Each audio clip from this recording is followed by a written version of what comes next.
We remain steadfast in our commitment in delivering local news that matters. Stories that inspire. Enriching the lives of Filipinos in the Philippines and across the globe. This is your GMA Regional TV. Buong puso para sa Pilipino. Ito ang inyong Regional TV News. Magandang araw. Ito ang inyong Regional TV News. Hatid namin ang mga pinakamalaki at pinakahuling balita.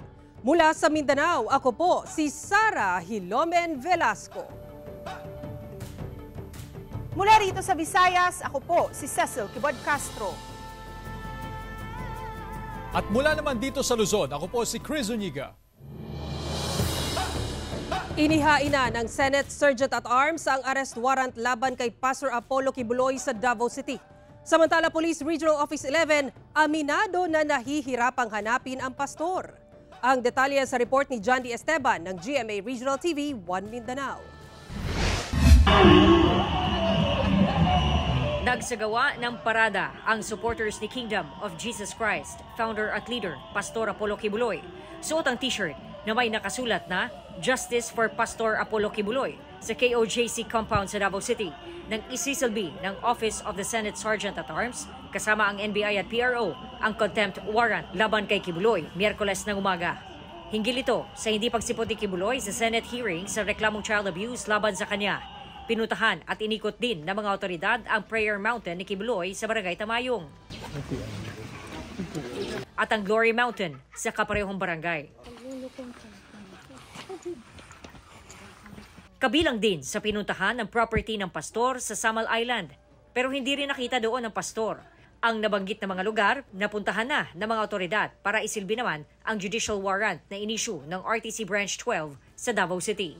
Ang naging result is negative. Hindi namin nakita or nakuha si pastor. And ang importante dito, kasama natin yung Office of the Senate Sergeant at Arms, sila yung nag-lead. We will have until this week na mag-serve ng contempt warrant ang Senate. Aminado naman si Police Regional Office 11 Regional Director, Police Brigadier General Alden Delvo, na hamon sa kanila ang paghahanap kay Kibuloy para sa pagsisilbi ng warrant laban sa kanya sa kasong paglabag sa Anti-Child Abuse Law. Because of his being a high-profile individual and having a lot of friends, probably that would be one of the reasons. Kung marami kang kaibigan at you have logistics, medyo mas mahirap kang hulihin.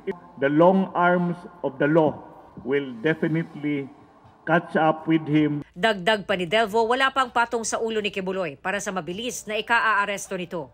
Nagbabala naman ang kapulisan sa sinumang nagkakanlong kay Kibuloy nakakasuhan. Dahil ayon kay Delvo, labag sa batas ang pagkakanlong sa mga taong may arrest warrant. Pag-uusapan din daw kung pwede bang maging ground ang kaso ni Kibuloy upang i-revoke ang lisensya nito sa pagmamay-ari ng mga armas. Pero kahit may mga armas, hindi pa raw nila maituturing na armed and dangerous si Kibuloy. Mayroon lang siyang armas, si Pastor Kibuloy. Wala namang history. I'd say he's armed. Ko pa siguro, Richie, masabi na armed and dangerous siya. Mula sa GMA Regional TV 1 Mindanao, John D. Esteban, nagbabalita para sa GMA Integrated News. Patay ang tricycle driver matapos na pagbabarilin sa Iloilo City. Illegal na droga, posibleng motibo sa pamamaril ayon sa PNP. Nakatutok si Kim Salinas ng GMA Regional TV 1 Western Visayas. Nakarinig ng sunod-sunod na putok ng baril ang ilang residente ng Barangay Boulevard Molo sa Iloilo City pasado alas 8 Miyerkules ng umaga.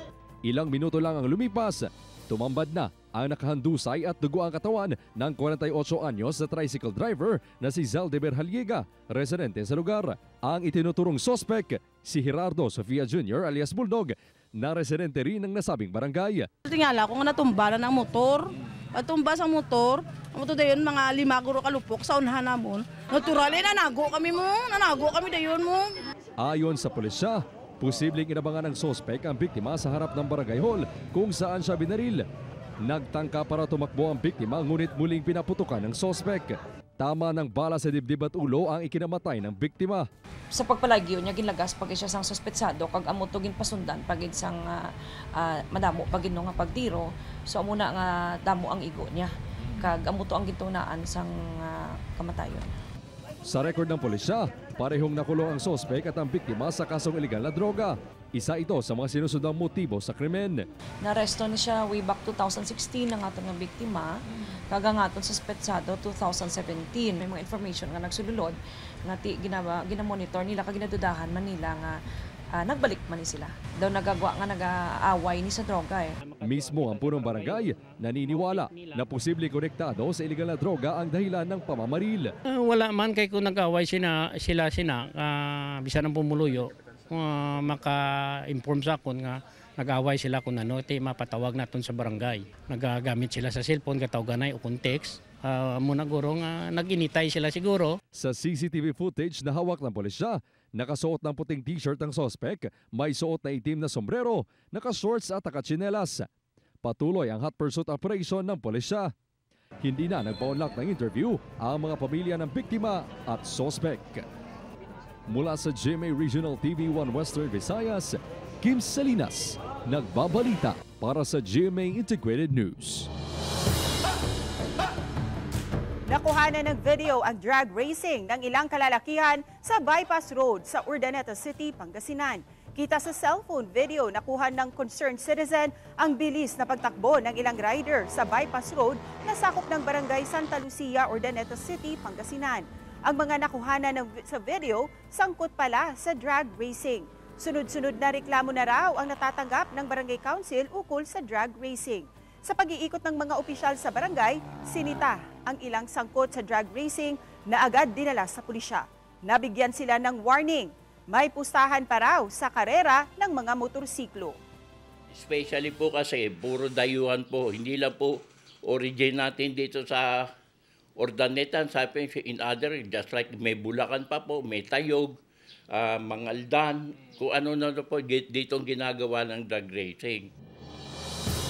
Dahil sa nagpapatuloy na problema sa kakulangan sa supply ng kuryente sa Samal Island, dumadaing na ang mga residente.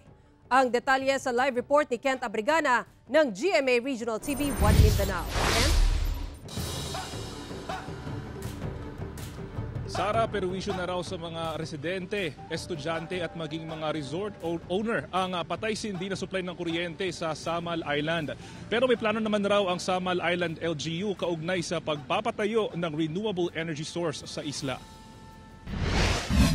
Bigong makapasok sa kanyang online class ang grade 8 student na si Samantha matapos mawala ng kuryente sa kanilang lugar sa Barangay Gilon, Samal Island. So, kung di po ka makasearch, kung isuran ka, wala signal. Ang residente naman na si Geezer, nababahala na baka masira ang kanyang appliances dahil kadalasan daw 3 beses na patay sindi ang kuryente. Wala din silang magamit na tubig tuwing nawawala ng kuryente. Pinakataas nga oras, 8 hours. Gahapon 8 hours. Oo. Karon nagsugod og 10 na pod. Kaya ang ilang resort owners sa isla, malaki na raw ang nalulugi dahil sa patay sindi na supply ng kuryente. Ba ang loss natin dahil sa brownout? Sure. In fact talagang kung maaari lang magsarado na lang muna. Kanya lang, anong gagawin? Fight. Talagang ganun, talagang buhay. You need to fight. Ayon kay Mayor Aldavid Uy, limitado ang pwedeng magawa ng LGU para mapalitan ang Northern Davao Electric Cooperative o NORDECO bilang electric utility company ng isla. The long-term solution is to review, to amend, or to revoke the franchise. And kana, wala na sa moang mga kamot. Naana na sa Kongreso, and finally, the President. May direkta naman itong mensahe kay Pangulong Ferdinand Bongbong Marcos Jr. Or you travel, I know you travel a lot, please look at your own backyard, Mr. President.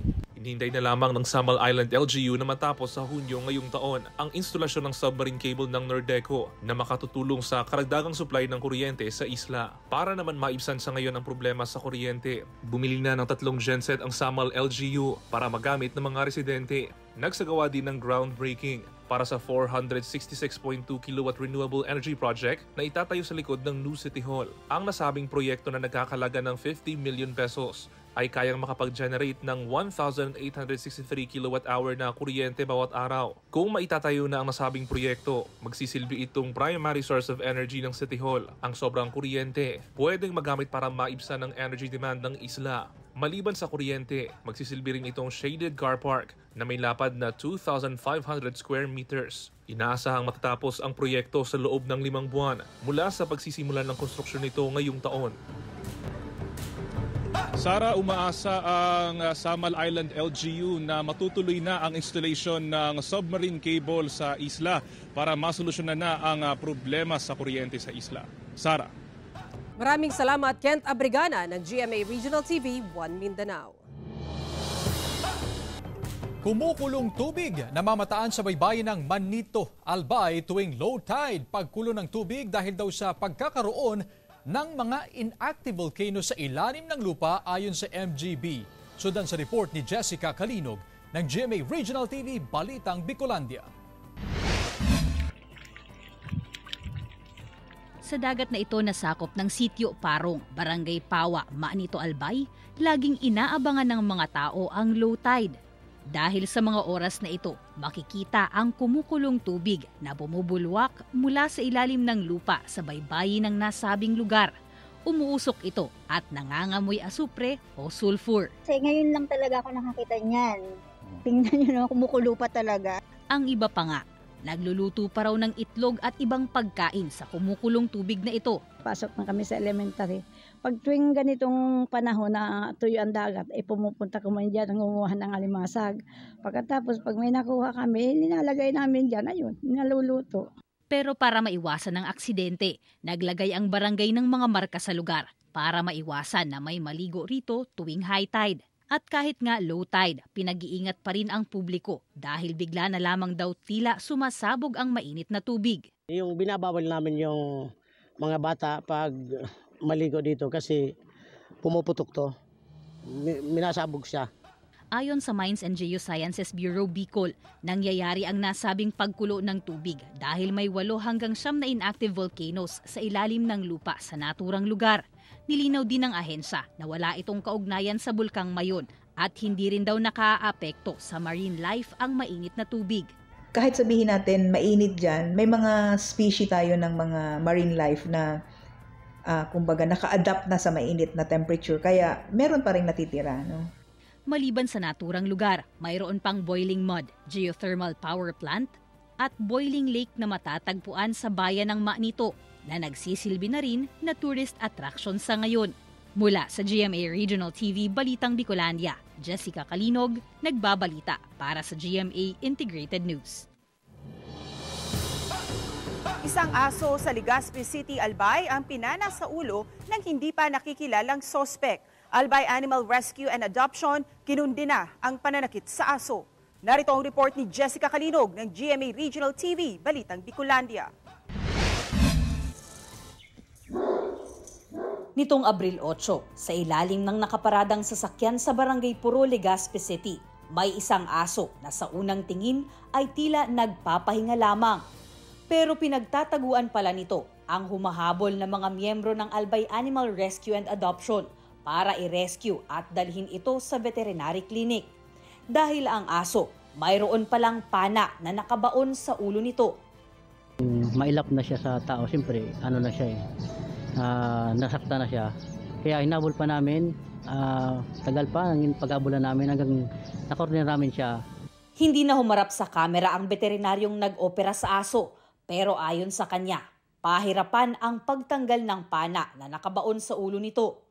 Maswerte namang hindi napuruhan ang bungo ng aso, pero kailangan daw ang gamot para agad na makarecover ito sa tinamong sugat. Ayon sa rescue group, sakaling makarecover na ang aso, hahanapan nila ito ng mag-aalaga dahil tila pinabayaan na raw ito sa kalsada ng dating may-ari. Kinondena naman ng grupo ang pananakit na ito sa naturang hayop. Mula sa GMA Regional TV Balitang Bicolandia, Jessica Kalinog, nagbabalita para sa GMA Integrated News. Ito ang inyong Regional TV News. Natunto ng pulisya ang 2 sa 5 mga batang palaboy na nakuhanan ng video na gumagamit ng solvent habang nasa loob ng jeepney sa Cebu City. Ang nag-viral na video ay umabot sa atensyon ng pulisya na agad umaksyon. Sa video nakuha ng isa sa mga pasahero, makikita ang babaeng kumausap sa grupo ng mga bata na bumaba sa PUJ. Subalit hindi sumunod ang mga ito. Ang nakaagaw atensyon sa mga pasahero ang lantarang paggamit ng 2 sa mga batang lalaki ng solvent. Dahil dito agad na nag-imbestiga ang Cebu City Police Office. Natuntun at na-rescue ang 2 sa mga bata na kasama sa video at i-turn over sa mga barangay kung saan sila naninirahan. Sa investigasyon ng pulisya, galing ang grupo ng mga bata sa Cebu Uptown area at base sa records ng pulisya, dati na nilang na-rescue ang 2 sa mga bata.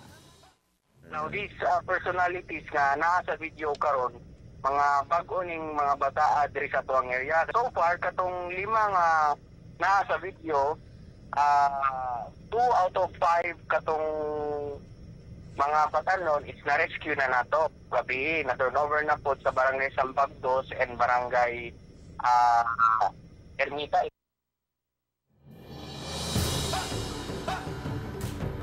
Patay sa pananaga ang 32 anyos na lalaki sa Barangay 13 Martires, Kasiguran, Sorsogon nitong Abril 8. Sa inisyal investigasyon ng PNP, nagiinuman ang biktima at ang 38 anyos na katrabaho nito. Pero sa gitna ng kanilang inuman, biglang nagkapikunan ng 2 hanggang sa mauwi sa away. At nang paalis na ang biktima, hinabol daw ito ng sospek at pinagtataga sa iba't ibang bahagi ng katawan na sanhi ng kanyang pagkasawi. Kasalukuyang nasa kustodiya ng otoridad ang naturang sospek abang hinihanda na ang kaso laban sa kanya. Sugatan ng 6 na katao sa banggaan ng 2 sasakyan sa bayan ng Tigaon sa Camarines Sur. Habang bumangga naman ang isa pang sasakyan sa 10-wheeler truck sa bayan naman ng Libmanan sa naturang lalawigan. Nakaalerto si Chris Novelo ng GMA Regional TV Balitang Bicolandia. Sugatan ng 6 na katao sa banggaan ng kotse at AUV sa National Highway ng Barangay Gingeroy sa bayan ng Tigaon, Camarines Sur, Martes ng madaling araw. Ayon sa Tigaon na MPS, patungo sa direksyon ng bayan ng Ocampo ang kotse nang biglang pumutok ang isang gulong nito hanggang sa bumangga sa kasulubong na sasakyan na patungo naman sa sentro ng Tigaon. Nagsabog po ining left rear tire niya and then so nawaran ining direksyon kaya nag-serve ini. Pawala din nag-collide naman sa kasabatan na adventure. Agad namang itinakbo sa ospital ang 2 driver at 4 na pasahero ng mga nasabing sasakyan. Hinihintay pa sa ngayon ng PNP ang resulta ng pag-uusap ng 2 panig. Sa bayan naman ng Libmanan, Camarines Sur, nagtamo rin ng minor injuries ang driver at sakyan ng isang multi-purpose vehicle matapos bumangga sa isang truck na may kargang mga biscuit product sa National Highway sa Barangay Cebu nitong Abril 9. Base sa investigasyon ng Libmanan Municipal Police Station, sinakop ng MPV na patungo sa Metro Manila ang linya ng truck na patungo naman sa bayan ng Milor, Camarines Sur na nagresulta sa banggaan. Nasa mabuting kalagayan naman ang truck driver. Nagkaareglo sa ngayon ang 2 panig.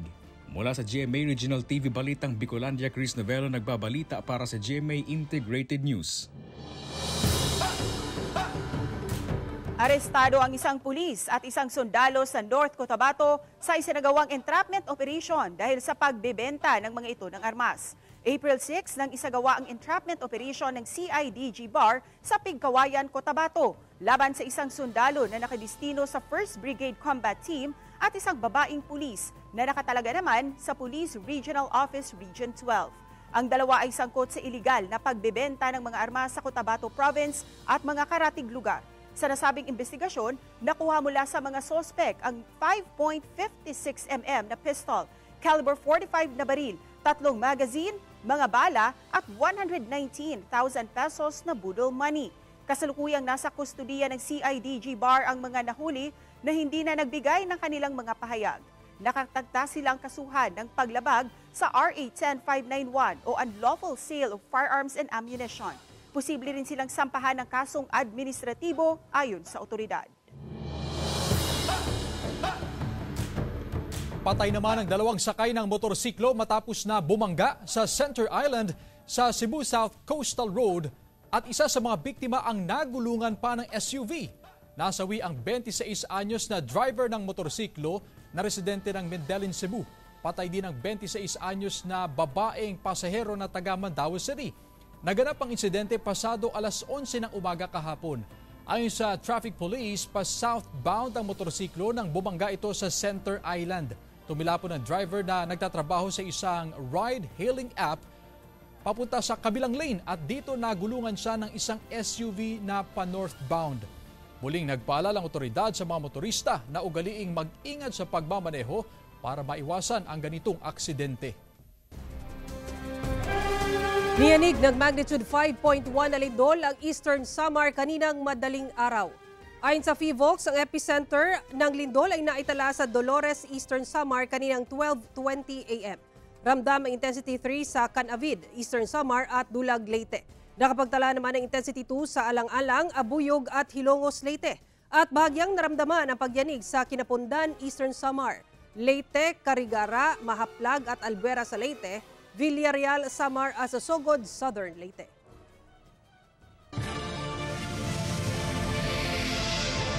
Ito ang inyong Regional TV News. Nasawi ang isang lalaking patawid sa kalsada nang mabagok ang ulo nito matapos mabangga ng tricycle sa Mabini, Batangas. Ang insidente, nahulikam. Tutukan sa report ni Denise Abante ng GMA Regional TV Balitang Southern Tagalog. Sa kuha ng CCTV footage na ito ng isang planta sa Mabini, Batangas, makikita ang isang lalaking tumakbo papunta sa isang truck na nasa tawid kalsada. Tila may kinausap ito at pagkatapos ay muling tumakbo pabalik sa planta. Ngunit hindi pa nakakatawid ang lalaki, bigla namang dumating ang tricycle at ito'y nabangga. Bumulagta ang biktima sa kalsada. Agad bumaba ang isang lalaking nakaputing sando na pasahero ng tricycle at tiningnan ang nabanggang biktima saka sumunod ang driver ng tricycle. Sa investigasyon ng pulisya, posibleng hindi napansin ng tricycle driver ang biktima. Sabi ng pulisya na isugod pa sa ospital ang biktima ngunit idineklarang dead on arrival ng doktor. Matinding tama sa ulo ang ikinasawi ng biktima ayon sa doktor. Kasalukuyang nasa temporary custodial facility naman ng Mabini Police Station ang driver ng tricycle na nahaharap sa kaukulang reklamo. Sinisika pa ng GMA Regional TV Balitang Southern Tagalog na makuhanan ng pahayag ang pamilya ng biktima at ang tricycle driver. Always eyes on the road at kung may iba mang gagawin na kailangang alisin ang mata sa kalsada ay huminto o magbagal. Sa part naman po ng ating mga pedestrian, kapag tayo ay tatawid ng kalsada, lagi tayong lumingon muna kaliwa kanan bago tumawid. Siguraduhin natin clear yung kalsada. Mula sa GMA Regional TV Balitang Southern Tagalog, Denise Abante, nagbabalita para sa GMA Integrated News. Nasawi naman ang 41 anyos na jeepney driver na residente ng barangay Lumbang, Lipa City matapos na pagbabarilin ng 35 anyos na kapwa jeepney driver na si Christopher Olan mag-alas 8 ng umaga kahapon. Ayon sa PNP, naglilinis ng kanyang pampasaherong jeep ang biktima nang biglang dumating ang sospek at pinagbabaril ito sa iba't ibang bahagi ng katawan gamit ang isang kalibre 45 baril. Makita sa CCTV footage ang pagtawid ng isang lalaking nakaputi na siya umanong nakasaksi sa insidente na hinahabol na pala ang sospek. Naisugod pa ang biktima sa ospital pero binawian din ng buhay. Sinisika pa ng GMA Regional TV Balitang Southern Tagalog na makuhanan ng pahayag ang kanyang pamilya. Ayon sa PNP, posibleng nasa impluwensya ng ipinagbabawal na gamot ang sospek sa pamamaril.